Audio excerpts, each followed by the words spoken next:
you build a bridge between what you hear and what you see, especially because Danish is not necessarily a language where you only can like read something and it will be the right. So, what made you come to Denmark? It was love for both a guy and also the country. And also one of the reasons why I'm here is that people, they smile to you on the street. I wanted to have Danish friends because that's a really hard one, as I think many internationals would agree. When I applied for the job that I got, I would never think I would get it. I think hearing the language is really, really important.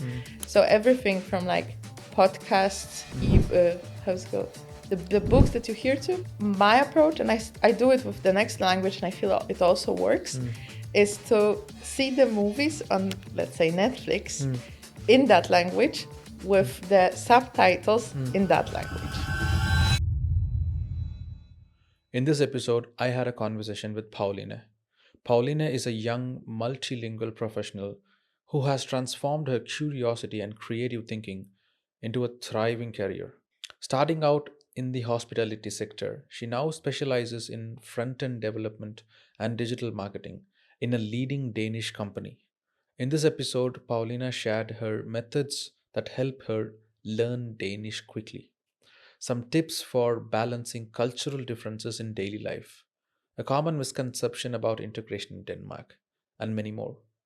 I enjoyed the whole conversation, also learned the importance of cultural identity while navigating the integration journey. Watch the whole episode. Good luck.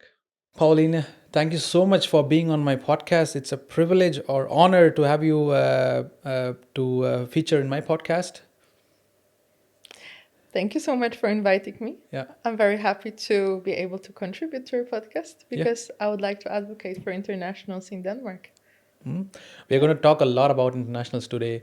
So, where do we start? I have a couple of questions. I will start with asking how you would best describe you, Pauline.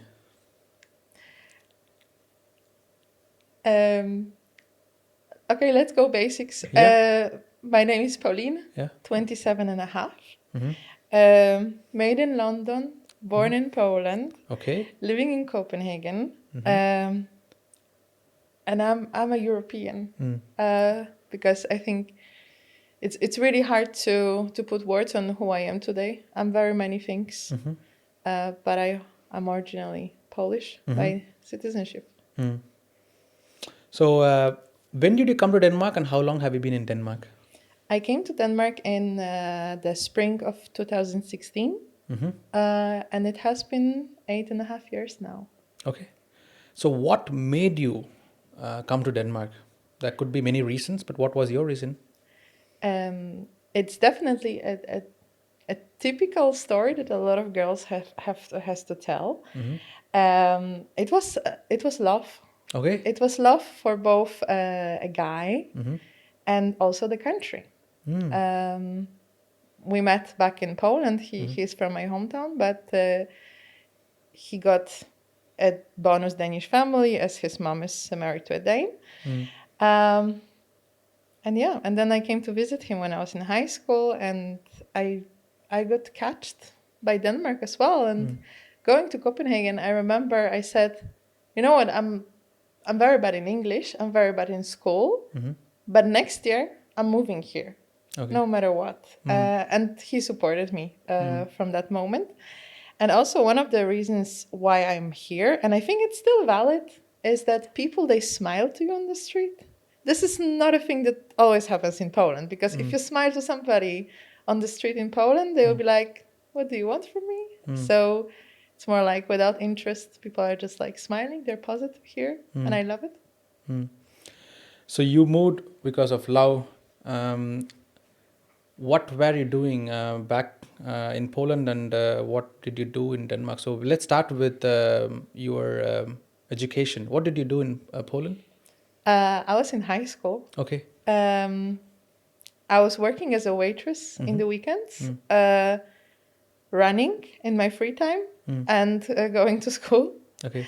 And then I didn't really know what to do with my life. I didn't have a bigger plan, but I always had a feeling that, and now since I mentioned that I'm made in London, I think this kind of like, it started already there.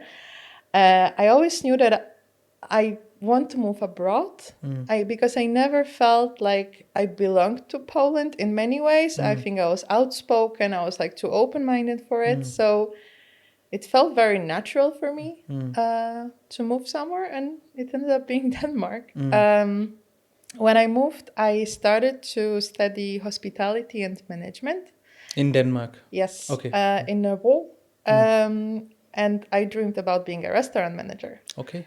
That was something that I was really passionate about. I was always a waitress. I started as a dishwasher when I was 14. And I said, like, okay, that's my future, right? It's amazing. I love food. I love wines. I feel very passionate about it. And then the more I studied it, the more I was in the industry here in Denmark, I realized that this is hard and it's maybe also not necessarily healthy. Why? There's a lot of weird things going on in the restaurant industry, I would say. And also you can work a lot, you work evening shifts, you work very, very hard, and then you don't necessarily get paid that much. Okay. So I didn't think it was worth it. And the corona started, I just moved back to Copenhagen from Jutland. And I was sent home with a salary.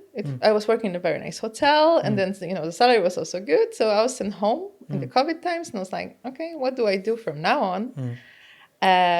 And I had a bachelor, which I finished in Aarhus. It was like business and innovation. It was kind of tied to hospitality, and trying to research what kind of job market there is. I realized that there's a lot of IT. A lot of digitalization, like programming and so on. I was like, I don't know if I can figure it out, but let's try. So I started researching, what do I want to do? What to study to become whatever I actually ended up becoming. And also my very big point at that point was that I was in Denmark 4 years in 2020. Yeah, makes sense. And my Danish was good, but it was not on a high level for me to study at the university. And I really wanted to try studying in Danish, also in order to get the network. And I ended up going for something called erhvervsskole. And erhvervsskole is like kind of place where people after the 9th grade go and they get the profession in something they can do with their hands. There's a lot of like physical education, but there's also the graphics, the digital design, the web development as well.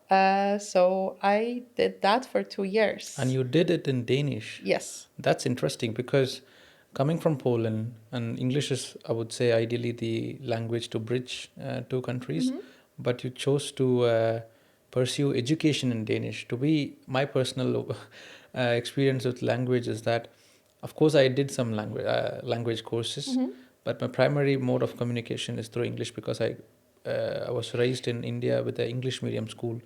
And why should you switch to a Danish institution, a Danish spoken institution? Is it because you don't have any other option in English, or is it the only option you had? Or there was few options in English. Okay, but then why did you choose to have it in Danish? There's a lot of reasons behind it. I think, first of all, it was a strategic decision because at that point, I was speaking Danish with people around me, but I felt like I'm still missing the fluency, and I really wanted to challenge myself. I think I am very much about challenging myself in life in general. So also I wanted to have Danish network. I wanted to have Danish friends, because that's a really hard one, as I think many internationals would agree.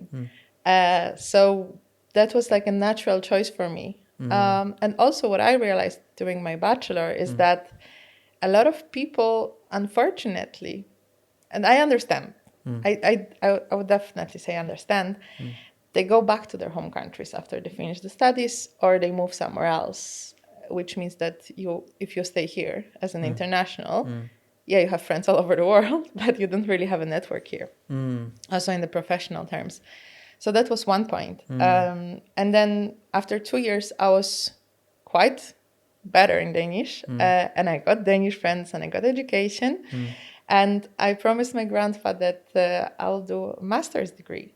Okay. So this is where I took my studiepoen. It's module 6 Danish, really, really hard. And I applied to university to study in Danish. And I did the Masters of 8C at Aalborg University, also in Danish. What was the course about? Masters in what? It's Masters of 8C, Okay. Learning and Organizational Change. Okay. And so it's a 2-year program or a 1-year program? It was a 2-year program. Yeah. Yes. And it was in Danish. Yes. My feedback to whatever you said so far is that has been inspiring in a level that I actually wanted to pursue Danish-based education, but I always had this skepticism in me that my focus was to secure my job in Denmark. And I took the route which was easier, which was stay with your key values, which is having a good job. Language is a nice to have, an asset, but I don't want to take a risk by pursuing education in Danish because will my grades or score be low, or will I be able to pass? Will I be able to understand? I had a lot of these thoughts about what went through your mind, because you said you wanted to integrate faster with the Danish people. Was it a situation where you can't find international community that forced you to take the route and learn Danish, or you said you don't want to go mingle with the internationals and only want to form network with Danes? What was your thought process back then? There was no choosing sides. Okay, first of all. I have, to this day, I have quite few international friends here in Denmark, and I also have friends all over the world. And I think it has a great value. That's for sure. I chose to study in Danish and to pursue my career also in Danish because it felt very natural. And I think it also, now a trigger warning, it comes from my complex as a Pole. Because you know what they used to say back in the day about the Polish people. Yeah, of course, they're good on the building sites and they're good in cleaning as well. And I didn't want to be that, even though I have a lot of respect for these people. So I felt like from the day one, since I moved to Denmark, I said, like, I want to be as Danish as possible. I don't know if I still think that today, but I find it very beneficial to be well integrated and to be part of society, to understand the culture, to have the language, to like Danish songs and Danish books, and like understand the reality you live in. That has a really, really great value when you live abroad. So you believe that the Danes have accepted you in their society? One day I do, one day I don't. Yeah. And it's tricky. Yeah, but it's also something that I struggle with that personally. It's not like I can't find Danish friends. I have good friends from my company, from the company, the department that I work with, and I also feel like it is because of the work that I do. We spend more time, at least 7 hours a day, cracking jokes, do a lot of fun stuff and a lot of sarcasm. So they spend most time with me, so they understand me better, and then the friendship began. Then they know Arun is someone I could hang out with and I can call. And if I call them, they say, "Hey, I have time for you." But I don't get this often. Like, I don't have a lot of friends in Denmark, but I choose to mingle with internationals because most of the people have the same issues that I had. Is not able to find Danish friends, and part of the problem is that we as internationals, I don't know if Danish based people don't have, at least they're not serious about language. Some people don't want to because they are in IT sector and their colleagues are completely international, which makes absolute sense that Danish is not something that you need to have, nice to have, that doesn't force them to work. I come from a construction background. In my job, I see Danish documents and mails. So it's an absolute no-brainer that I have to learn Danish, and my colleagues are supportive. In your job, how much percentage of Danish are you surrounded with, if you could share? Okay, I work currently. I got a full-time job in a very great company, which I'm very happy about. It's as Danish as it can get. meaning that I'm the minority. Okay. All of my colleagues are Danes. I think we started to hire more internationals here and there, but it's still legacy in a good way. So 95% of my time I speak Danish, and I'm a software engineer, so I do my pull requests in Danish too, which is maybe kind of weird. And the colleague that started in the same time as I did, he started to automatically write them. He's a Dane. He started to write them in English. He's like, how do we do IT and software development, but we write this in Danish? I don't understand. And then we just agreed that everybody speaks Danish in the team, and we don't see that in the future anybody international would join us. So it kind of makes sense to focus on one language, even if it feels odd in the IT sense, right? So yeah, 95%. Yeah, I know. I know. I think 1 second. You should be a bit open because I think you're subtle. You're very subtle when you express it. It's important to record. No, yeah, the video. okay. Yeah. I understand. Cool. Yeah. It's because we are recording for fun sake. But I think yeah. But no, I had a question about one of my Lithuanian friend reminded of you because he forces himself to speak in Danish, irrespective if the situation turns out to be in English or Danish. He switches to Danish. I asked him, man, I know it's not your mother tongue. You speak Lithuanian and we speak English together. And I clearly know that you're not speaking good Danish either. But why are you forcing yourself to speak in Danish? And he said something important. He said, then when do I get to practice Danish? Exactly. You know? I already like this person. Yeah, that's a perfect approach. But that's not what I hear from, let's say, many internationals. I took inspiration from him and said, this is the person I need to become. It's just a huge inspiration for me. And Danes who work with him know that he is funny, but he is also very, I would say, grit, has a lot of determination in just continuing with Danish. And now after working with him for 3-4 years down the lane, he's an asset to the organization, undoubtedly, but he's also proven his mettle in multiple languages, so he can switch, and he has better cognitive abilities because he's able to think in two different worlds. So, what would be your suggestion for internationals listening to this podcast or watching this on YouTube? What would be your suggestion to internationals who would like to excel at learning Danish? Speak it. That's the most important. I don't know where do I start because I can share a lot of strategies about learning a language. I'm actually learning a new language recently. Okay. Okay, first of all, you guys, if you live in Denmark and if you want to learn Danish, you are very privileged already because you are in a country where you are surrounded by the language that you want to be fluent in. Meaning that it's all over when you look around, it's all over when you hear around, and it's part of your life, if you want it or not. You go to the supermarket and then you buy milk.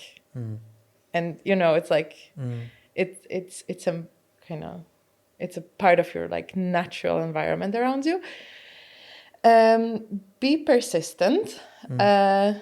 I think what I found very annoying, and I still do find annoying, I talked with my manager about it today, and I talk about it in my therapy as well, that the biggest trigger in my life here in Denmark is when I go to a shop or if I'm in, I don't know, any institution or something, and then people hearing my accent, they will automatically answer in English. Switch them. Why?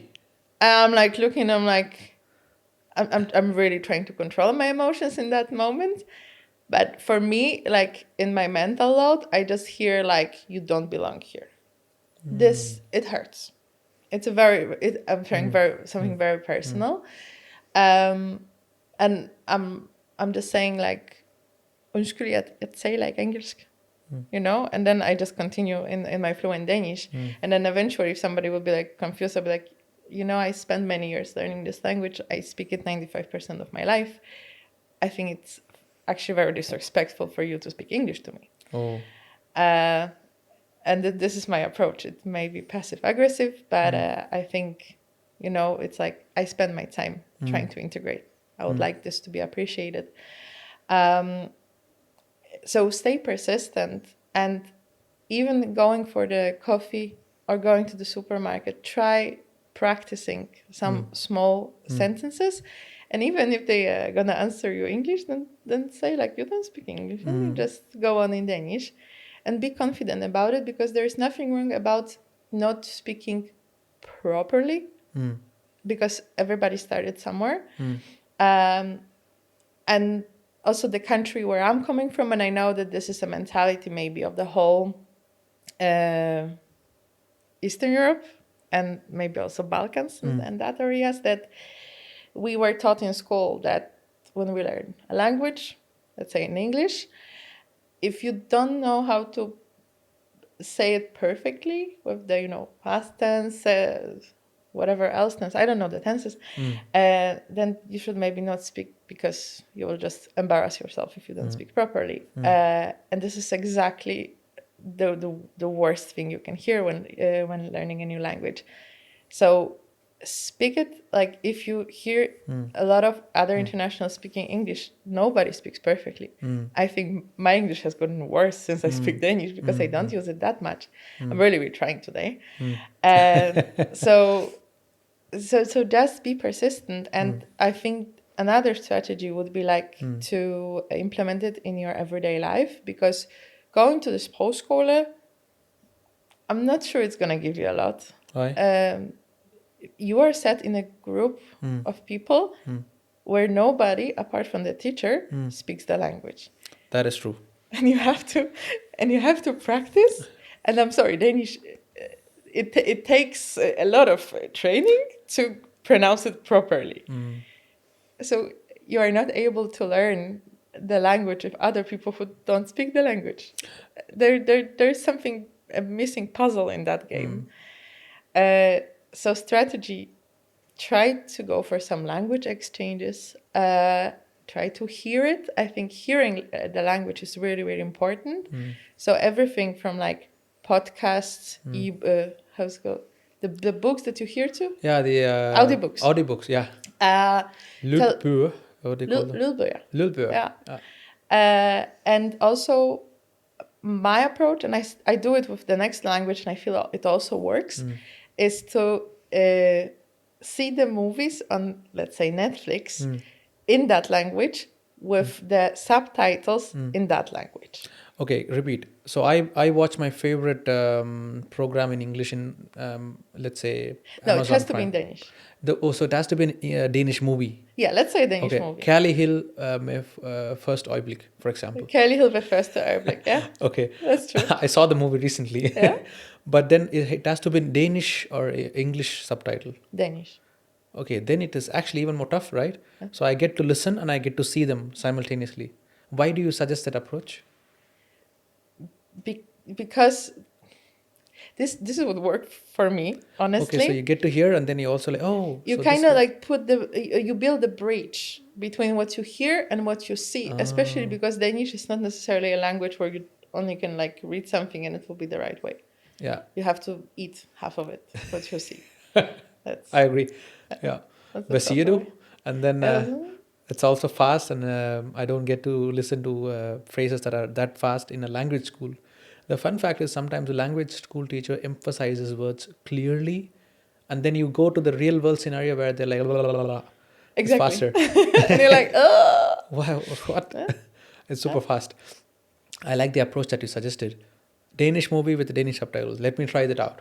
It's a very harsh one, because in the beginning you won't understand anything, most probably. But the more you practice it, the more you will realize that it actually works. Yeah. A lot of people say to me, listen to audiobooks, listen to movies, but this is one addition that I'm going to take away. Now, that is yeah, but that is one good tip. So listening and reading is good. My question to you regarding, you said something about language exchange groups. Or what was it about? I never tried it myself. Okay. Is it like Facebook community, or is it like a Um, physical meetup in Denmark, or? so the reason why I'm aware of it Mm. is actually that there is a website online called meetup.com. Yeah, meetup.com. Yes. I use it for the software engineering things and meetups, but then when I skim through the wall of events, I realized that there's a lot of like dancing events, international drinking beers, international exchange, languages, la la. So I see that on expats in Copenhagen once in a while as well.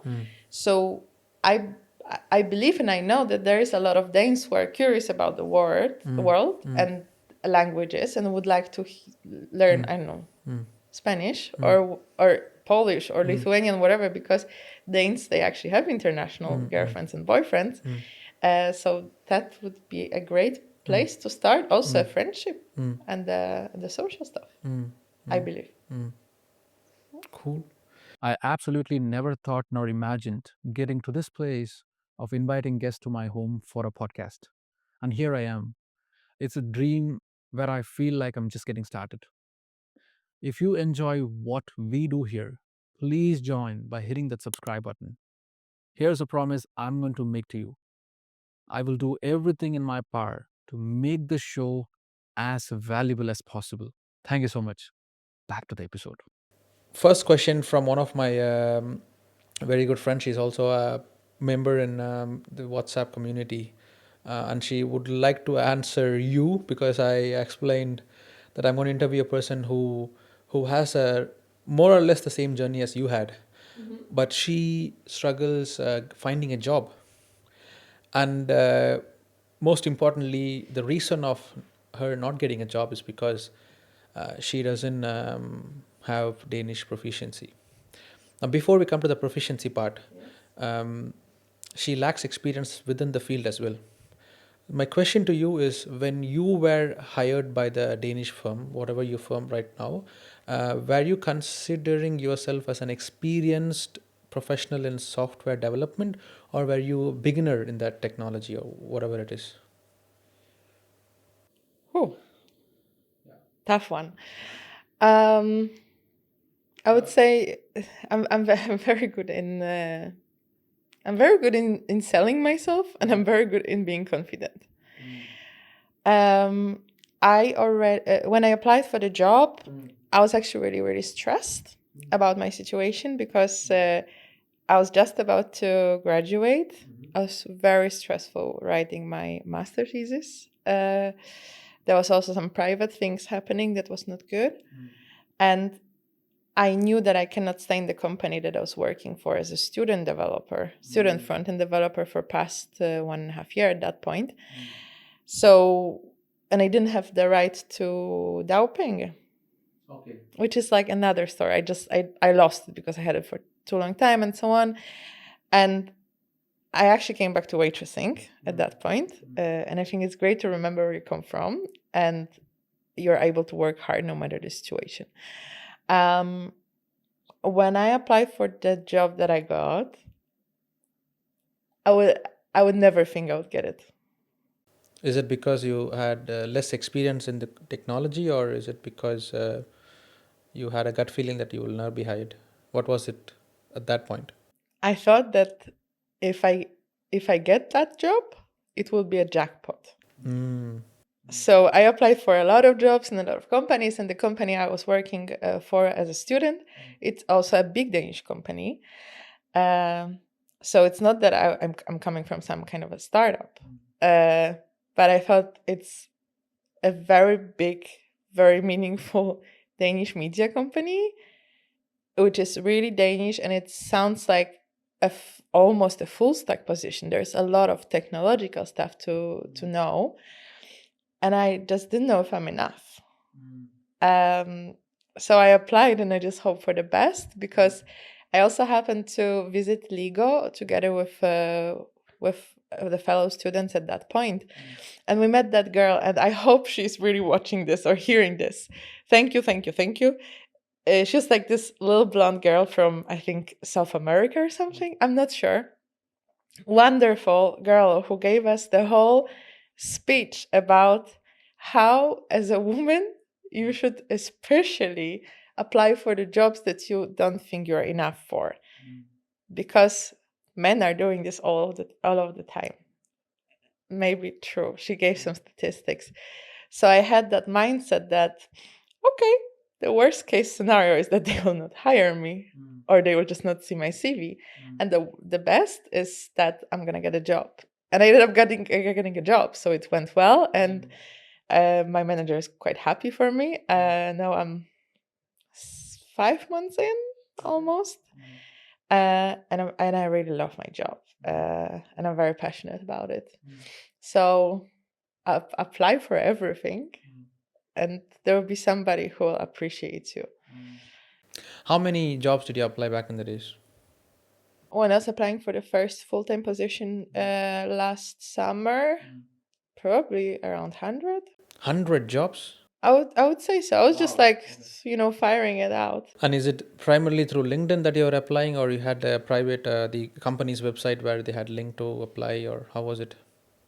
Of course, LinkedIn is always a starting point, in my experience, at least. Uh, I also took a strategy of, I really wanted to work for a big company because I knew how warm and nice it is to be in that, but I was also open for another opportunities.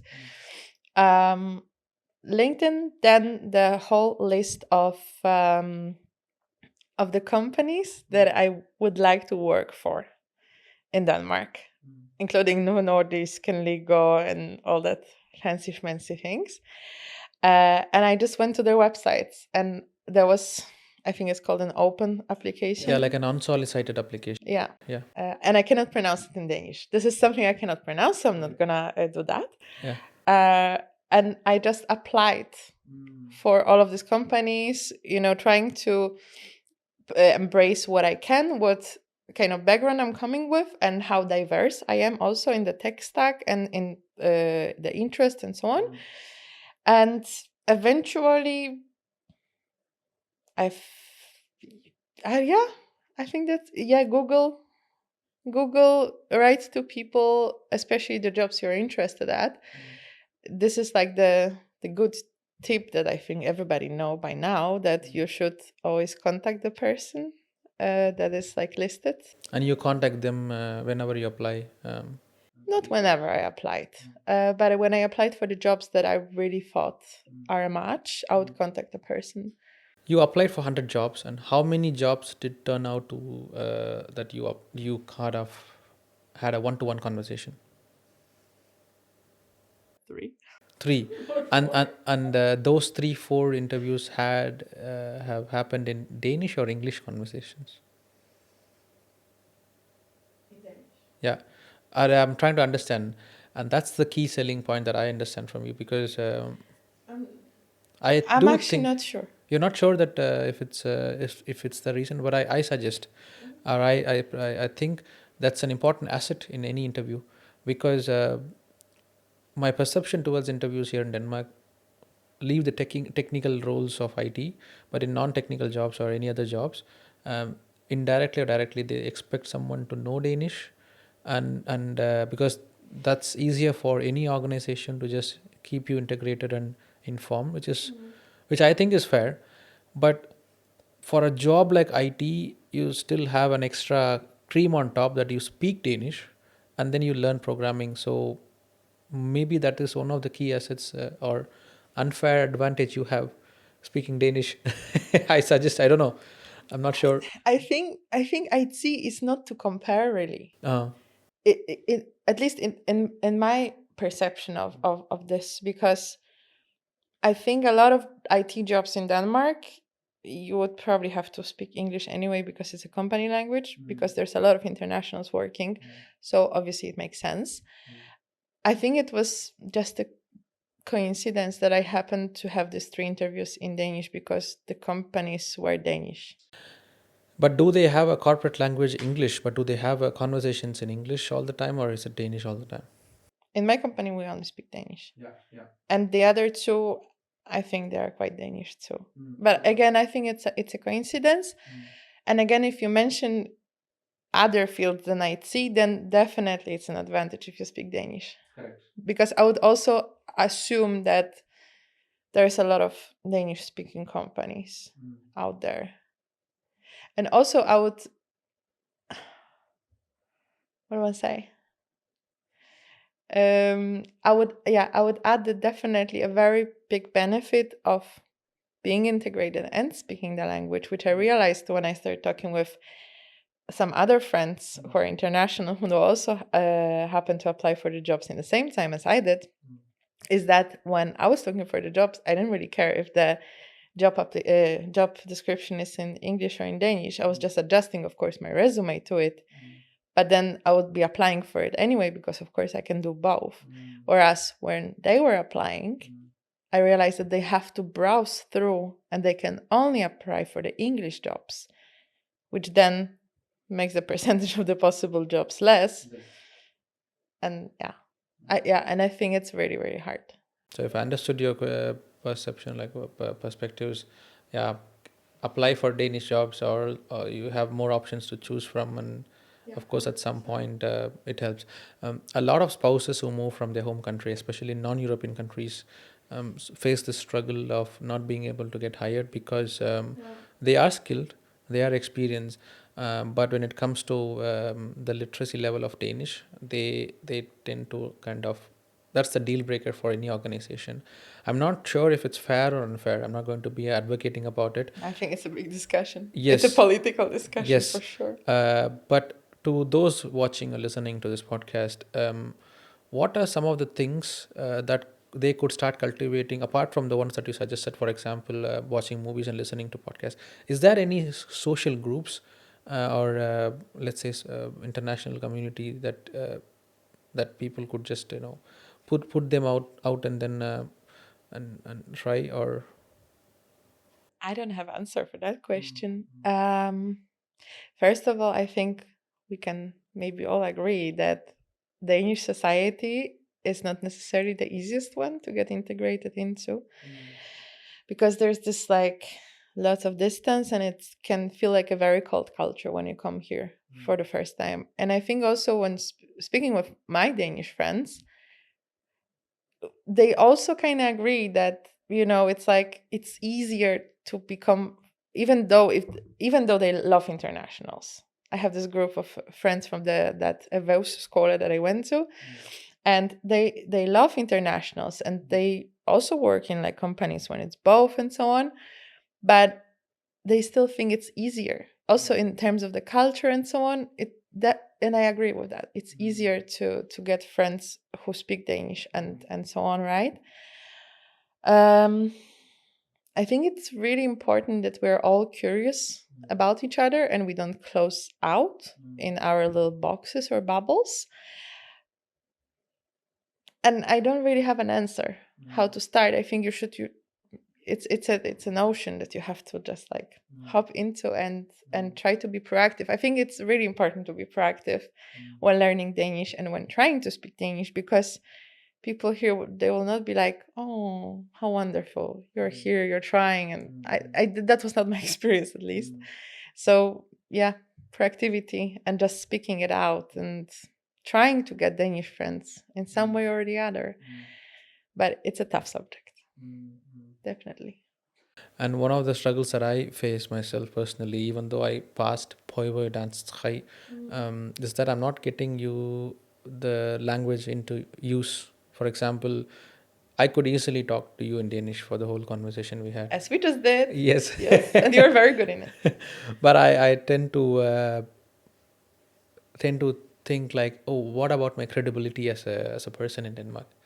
I put myself outside like, okay, Arun is known for some sort of credibility, and I don't want to look funny because I think not knowing a language at the fluency that I wanted, I feel like I don't want to project that side of an image to corporate environment. I could be funny to my friends. I could be funny to my Friday bar conversations, but not in the presentations or not in the office. And that has been a big, big hindrance to my learning journey. What would you advise me if I were to sit in front of my colleagues? Please don't say just I. What you do in your EVAS academy, or even today, do you have some sort of, do you do some sort of techniques, or do you realize that, do you, I would say, how do To realize if I realize, yeah, hear yeah, if yeah, I'm funny. yeah, yeah, sometimes it might trigger, right? Oh, they're laughing at whatever I say, and also sometimes it triggers you in the what you call, supermarket, but you are still trying it. What do you do? I think I'm a very privileged one with my confidence here. It's about confidence. Yeah, but not everybody is outgoing and extrovert and so on. And there should be place for everybody, right? So I can imagine that people who are maybe a little bit more close, they are struggling even more. In terms of what you just said about yourself and how you feel about it, I think you should first of all ask yourself a question. Is it people who would think that you're funny, or is it in your head? I think it's my Right? head. I think it's my head. um, I overthink, I guess. I don't know. I, I have sometimes a hard time speaking Danish in front of the people that I don't feel secure with. And I recently did a presentation at work, which really, really stressed me out. And then I was just hearing myself speaking. I was like, oh, I'm just repeating myself, you know? And then I said, okay, we don't look at the slides now. I'm talking from the heart. And it actually went on very well. So this still can be stressful moments. And I think if you have clever and nice friends that like you, they will appreciate your efforts and not make fun of you.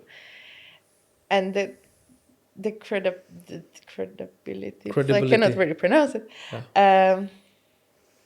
Again, Like it's about the respect. yeah, for example, I looked at your website. Yeah. It's really nice. You express yourself well in English and what your core competencies are. It's also very personal that you wrote down with a nice picture, and that's all in English, right? Yes. And if someone That's has actually to true. get an impression about you, they would never associate you with Danish. But then they get surprised when they have an interview with you. When you speak Danish, it's already like, wow, she speaks Danish. But I could see that in English, an English-based profile. So you definitely are out of the stereotypical perception of any hiring manager. On the other hand, I say that I had a PD3 in Danish, and yet I can't express myself in Danish in an interview, because I feel like if I switch to Danish, it's going to definitely fire me, or I'm not the best candidate to hire. So it's in my head, and I have to come out. But I'm just, the devil is in the details sometimes, and I Exactly. think too much about it. I think I can. No, I'm just gonna use this time. I hope this person is gonna listen to it. Yeah. I'm just gonna make sure to send a link to the person. Yeah. I have this very, very good friend of mine who maybe feels a little bit like you just expressed. And this person recently made a 2025 goal to Okay. apply for a job in Danish and go for the interview. And I'm very, very, very proud of you if you're hearing this. It's really important to try and come out. And I think this person, after the interview, we had a conversation. The person was like, oh yeah, I'm not sure how it went, and I was so stressful, and I feel like it was funny how I was speaking. And I was like, no, I think it went well, and I'm not sure what the outcome is for now, but I hope it will go good. And the most important is that the person tried. So if you finish PD3, and also, like, I remember it was before I finished PD3, I was on the module 4, and I was working in Nyhavn at a very Danish restaurant, and everybody was speaking Danish, and I was like very confident that I can speak Danish. And then I go, and I realized that nobody understood me. How was the feeling? It felt bad. I was like, but I know basic Danish, of course. And then I was very privileged to have a Polish colleague who was speaking Danish. And this person was like, yeah, well, you don't know how to pronounce things. Let's get an afternoon together. Let me introduce you to how you pronounce things and so on.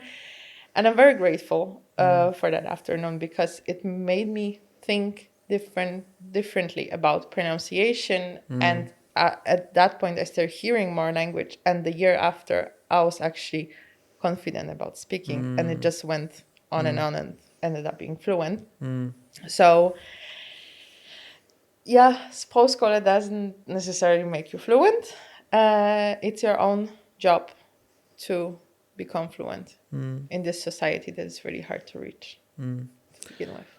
I've been, for the last 20, 30 minutes of conversations, one thing is clear from our conversation about you is that you're consistently putting yourself out there, trying it out, irrespective of the results, irrespective what people think, and it's a very rare skill to have.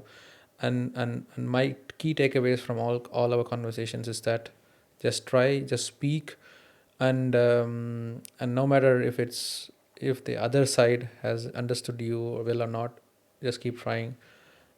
If It I will pay understood, off at yeah, some point, yeah, yeah. yes.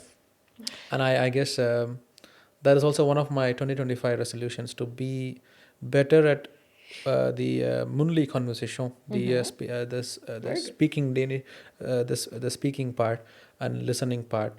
And I'm going to do a challenge that I promised myself, is to have conversations, to book an appointment in for doctor or commune Oh, that's in a very Danish. hard one. Yes. Worst case scenario, I will be rejected for the appointment, or I misunderstand the timing, but I take the risk. Okay, If it's a that's number, if it's a telephone number, that's adventurous. it's adventurous. Yeah. Yeah. Du kan bare ringe til lidt senere. Yeah. Some numbers, it's going to confuse me a bit. I've already struggled a lot in the recent month, but I'm going to give a challenge, and let's see. Let's see how it goes. I would maybe just give you a trigger warning Yeah. because at some point of my life, Yeah. I was translating for Yeah. the commune, Yeah. and I thought it was very fun to be the only person in the room that can make two parts communicate, because I knew Danish and Polish, or like English and Danish. And I never took the tasks to translate in the police or the hospital or other instances, because even though I feel very confident about my Danish and I'm very good in it and so on, I think when you get to the doctor terms and to the, high proficiency, whatever, it's hard. So I'll just tell you, don't get disappointed, because it can be really, really hard once you start like speaking very, very like specific words. And still to this day, when I go to the doctor, sometimes I'm like going around, trying to explain what I mean, because I don't know the terms in Danish, or I would like Yeah. Google myself to it, and then I made my homework to going for the doctor, right? So yeah, but it's great that you're gonna try. Yeah, let's see. And I'm going to record the journey as well, see if I spoke well or if I communicated well. But yeah, great. Yeah. Paulina, thank you so much for sharing your wonderful feedback, your journey, and also nice to, you know, put yourself out there. I think it's amazing. Pleasure having you again, and thank you so much for being on the show. Thank you so much for inviting me. Yeah. It was really fun talking to you. Pleasure. And to everybody who wants to integrate or speak Danish or whatever, just do it. And I hope it's going to be good for you. Definitely. I'm Yes. crossing my fingers. Thank you for tuning in to Arun in Denmark podcast. Your support helps me bring more stories and insights to this wonderful international community in Denmark. If you enjoyed today's episode, don't forget to subscribe and follow for more inspiring stories. Until then, take care.